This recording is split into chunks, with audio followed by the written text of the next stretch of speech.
Thank you for the question. Identify the lessons that Christians learn from the annunciation of the birth of Jesus Christ. So Christians learn that we learn that God can use anybody to fulfill his ministry. We see that God used a low person as Mary and Joseph. Mary, who was a virgin, and Joseph, who was just a carpenter. So for you to give lessons, that Christians learn in a particular story, you have to know, first of all, the annunciation. How did it happen? How did it happen? And Mary was scared when the angel appeared, and he was favored amongst other women. And the message he was given, he was told that he was going to give birth to a son. So we find that you have to know the storyline first. After you've known the storyline, you are able now to know, like whatever I've told you about Joseph being a carpenter and Mary being just a virgin and from a poor background. So we, as Christians, we learn that Jesus can, God uses anybody to fulfill his mission. We also know that when we are called, Christians should learn that they should be obedient when they are called. This was like when Mary, at the end of it all, when Mary got scared, at the end of it all, she accepted that she was carrying the baby. So that was just the acceptance of her agreeing just to carry that baby and accepting that she's carrying the baby, and she had not done anything, and yet she was betrothed to Joseph. That means that is faith. That is enough. So you have to know the storyline first for you to deduce now the lessons that Christians learn from the annunciation and all those stories that are there in the Galilean ministry. There are many. Thank you. Okay, there is another question from Muhammad. They are asking reasons why Christians in Kenya encourage young people to seek church weddings. So, that is from Mwagas. Thank you for your question. Reasons why Christians in Kenya encourage young people to seek church weddings. So that particular question is asked concerning marriage. It's still under family and marriage. And after marriage, that is where we have weddings. And why young people? And the question is coming for reasons why Christians in Kenya, and Christian is the question, and then young. Why young? Young. To seek church weddings. So when young people seek church weddings, they will be able. It encourages social interaction between the young and the elderly. The ones, and they should when they attend these particular church weddings, it is an eye opener to future, because the young people in future are the ones who are also going to get married. So they learn. It is a way of learning, and it is also a way of learning about the culture, and also learning about the right way to do things. So that is why Christians are encouraged. The Christians are encouraging these young people to seek church weddings. So this one we can find more points in the topic family, and also the topic marriage, whereby we talk about why young people should get married and why they are told now to attend church, and also to build their faith when they go to these church weddings. Because in church weddings, not garden weddings, it is church weddings. When these young people go to church weddings, it is one way that encourages them to have faith in God. In church weddings, we have preachers who preach there and talk about the word of God. So it is a way of encouraging them to have faith and have the word of God in them. It is a way also to involve them. The young people nowadays go into different activities. They fall out into different evil activities. So when they are involved in church weddings, they can be the guitarists there, they can be the piano player, they can be playing the pianos there, they can be, so that they are able to be involved. So the young people are told to attend church weddings, to be involved in these particular church activities. Thank you. Okay, there is another question from Iluvia Secondary School. They are asking, if you are asked, for instance, to describe the incident when Jesus calmed the storm, then a student starts with a different story, and in between, he or she brings out the correct story, will he or she get a mark? Okay, that's a very good question. Thank you, Iluvia. So is asking about, is just confusing the events. So he has been asked about,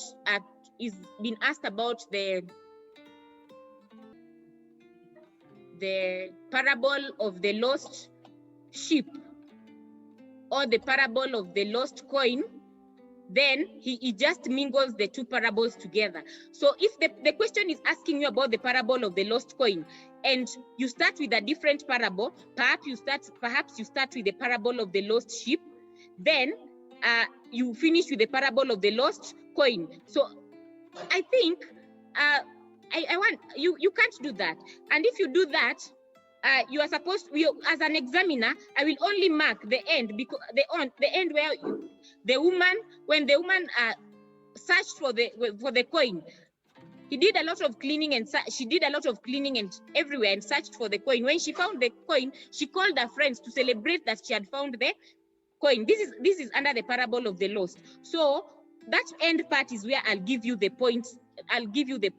But this the front part where you have started, that is not that particular part. To avoid that, my advice as an examiner is, don't confuse. Separate the parables, different parables. Parables of the lost, make sure you separate them. Where we have, in the parables of the lost, we have parable of the prodigal son or the lost son. We have the parable of the lost coin, and we have the parable of the lost sheep, where a man had 100 sheep and one got lost. He had to leave the rest 99, and he looked for the one. So that is seeking the lost. So don't confuse.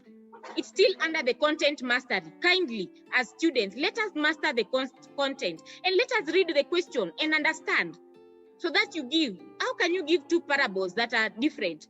Give one, read the question and understand. You are asked about the parable not the parable, the story. Give the incident where Jesus healed the man with the damp demon or legion. So you give the two stories, the legion and the damp demon. I will only give where the legion applies. The damp demon I will not give you, because they are two different stories. So you have to have content mastery. Make sure you know the stories the way they are, and that one you'll avoid confusing, which we don't encourage. We want you to get points. So make sure your content is well mastered. Thank you. Okay, we are going to have another question from Kwanzanze Secondary School. Kindly, Kwanzanze, unmute your microphone and ask your question. Kwanzanze Secondary School, kindly unmute your microphone and ask your question.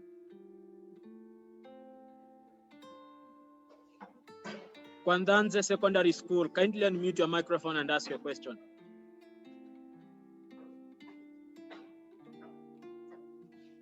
Kwanzanze, kindly unmute your microphone and ask your question.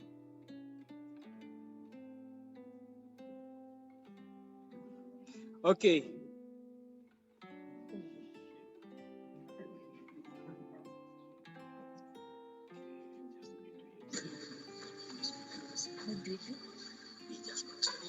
Okay, let us have another Kamudanga Secondary School.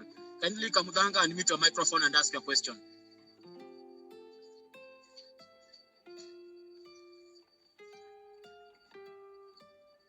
Kamudanga, kindly unmute your microphone and ask your question.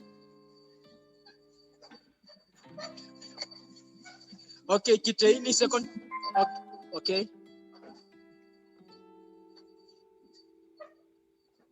Okay, Kiteini Secondary School, kindly unmute your microphone and ask your question.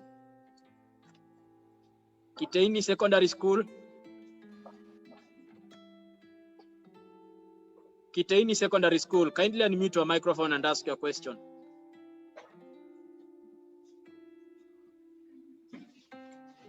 Kiteini? Yes. Yes, go on. Oscar from Kiteini. I want to ask, when you ask to give the reasons why virginity is encouraged in both traditional African communities. How do you do it? Okay, Kiteini. Okay. When you ask to give reason why virginity is encouraged. Okay, Kitaini, kindly just type your question and we are going to answer you. Kitaini, kindly just type your question. Okay, let us have another question from Muvuti Secondary. Muvuti Boys. Muvuti Boys, kindly unmute your microphone and ask your question. Muvuti Boys High School, kindly unmute your microphone.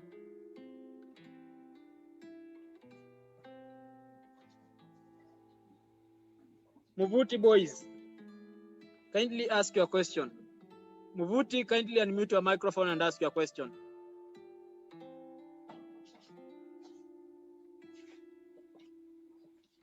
Muvuti?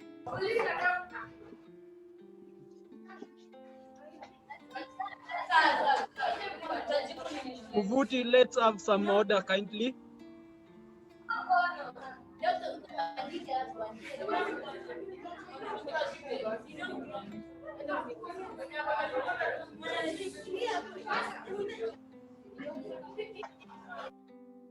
Okay, let us have another question from Kathekakai Secondary School. Kathekakai, kindly unmute your microphone and ask your question.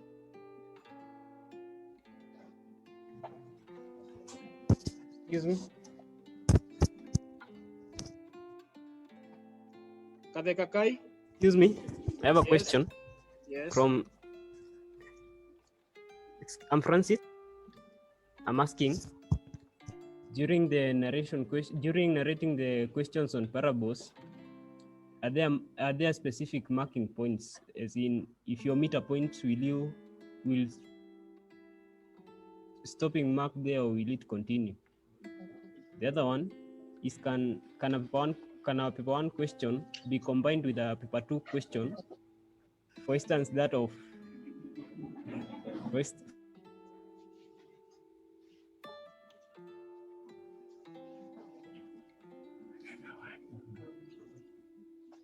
Kathekakai, kindly.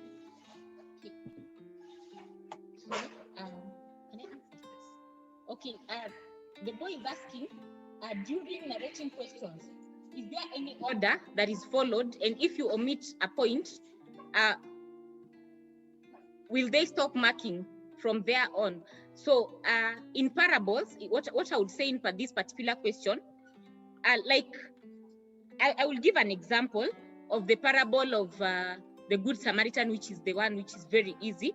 And the student starts with the first man passed by, the first man came, looked, and passed. The second man came, looked, and passed. Then the third man, that is the Good Samaritan, the third man was the Good Samaritan. Because I always tell the students not to take chances. As you're giving, don't just say the first man. Yes, it is the first man. So yeah, the first man who was a Jew. The second man who was a Levite looked and passed. The third man who was a Good Samaritan looked and he did the first aid, which was to anoint the wound, and later on took the man and set on a donkey, and thereon he took the man to an inn and told the innkeeper. So if you start from there, or let's say you start from a man was going to for a journey from Jericho, Jerusalem to Jericho. Then on his way he was attacked and left half dead. Then the first man, you jump now to whatever you're remembering. Then the first man passed. So you're in order. I will just give you the points. I'll give you the points because there's no order. That I'm looking for the points. So if that particular question is supposed to be awarded 8 marks, the particular question should be awarded 8 marks. And for you, because you have lost or you've not mentioned some points, you've only given, let's say, around 6 points. I will only give you the 6 points which are available. That is why I'm saying you still have to know the content, read the parables, and read the stories. Paper 2 is all about the stories, the Bible stories, especially question 1 to question 3. Bible stories, Luke's gospel. Make sure you know the events, like in the commissioning of the 72 disciples. You have to know the events. How are they commissioned? Where does it start from? Because when Jesus called these 72 disciples, the first thing is that they were divided into two. After being divided into two, there were instructions that the disciples were given. They were told not to carry 2 tunics. They were told not to carry any sandals. They were told not to carry any purse. Later on, Jesus gave them instructions that the houses where they were going to get into, there is where they are going to be taken care of.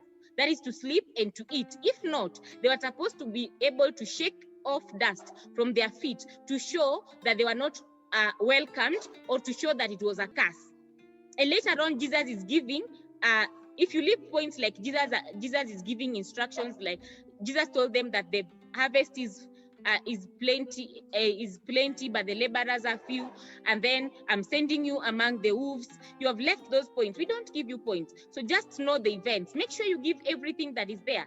In the sending of the 12 is a bit easier, whereby 12, the number 12 shows the 12 tribes of Judah. Later on, you give them the instructions that Jesus gave. It's so easy, where they were told not to carry money, not to carry bag, not to carry extra clothing. When they go, they were given mandate and power to go and cast out evils, to go and cast out the demons, to heal the sick, to preach the gospel and the good news to the people, and the rest. So you make sure you give the events, all the events. You'll be given the points according to the points that the marks according to the points that you'll have stated down.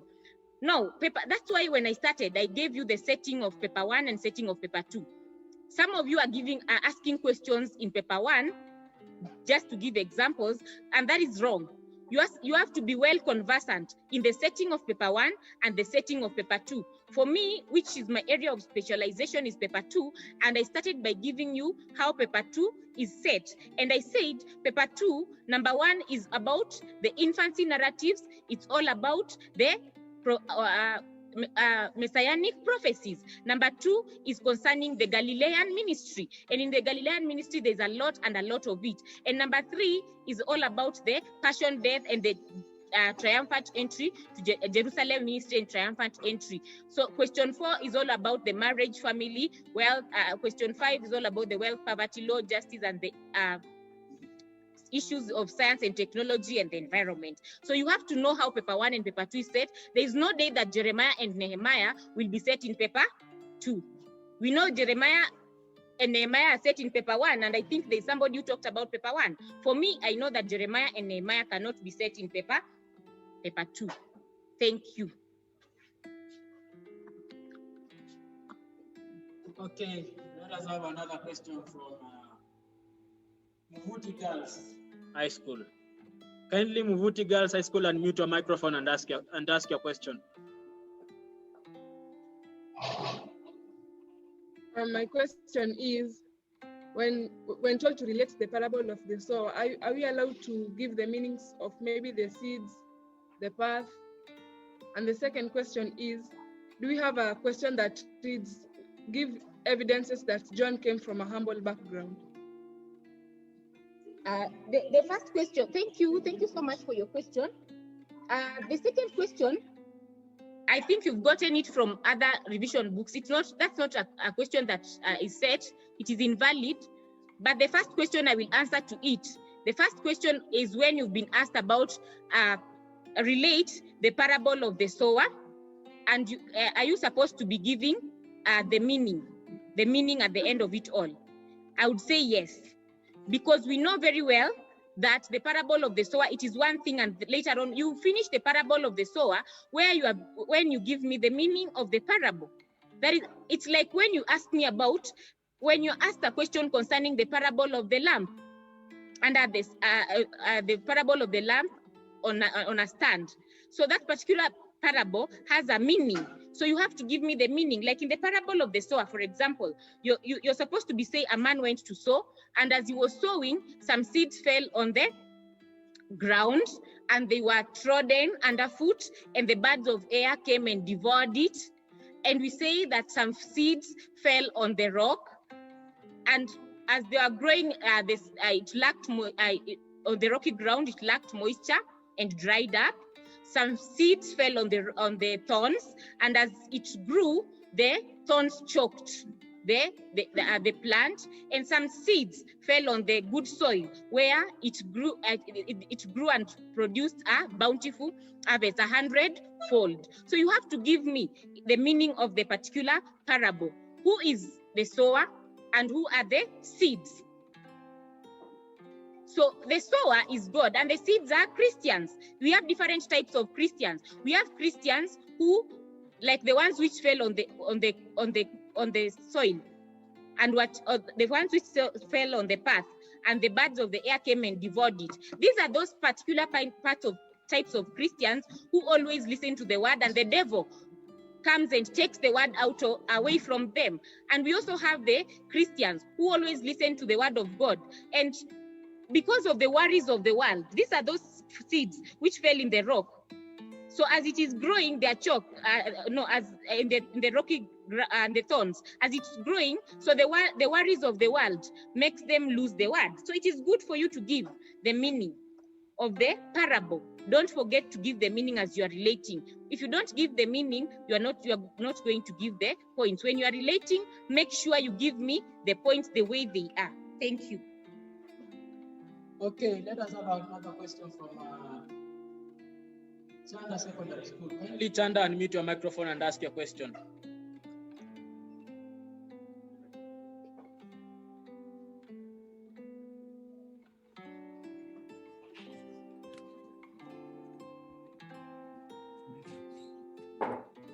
So,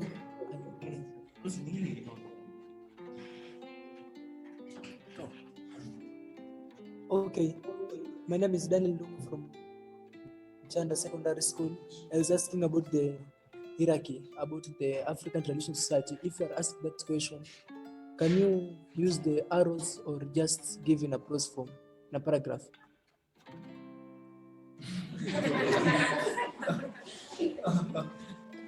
Thank you for your question, but I don't think I should be able to answer. I will be able to answer that particular question, because that is the hierarchy of beings is paper 1. So paper 1, if that is a paper 1 question, and I'm not really sure if I can. But answering I'm really considering the paper 2, where you're supposed to only answer in prose form or statement form. So I think that one you should consult more with the speaker who talks more concerning paper 1 and how to answer the hierarchy of beings. But what I know generally is that you're supposed to be answering in statement form. Yeah, that is a paper 1 question.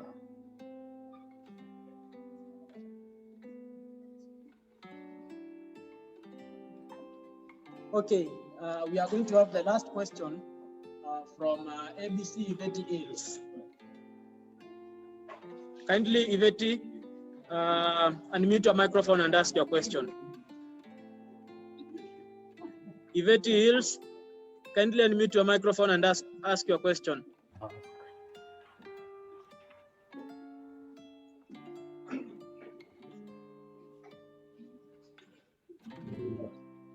I'm Robert Mwandwa from ABC Iveti.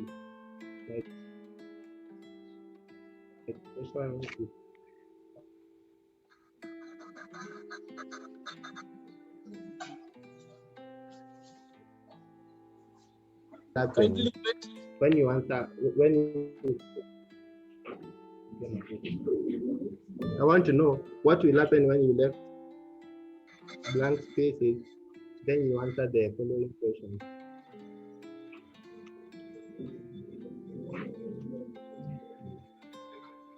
Okay, Iveti, kindly type your question.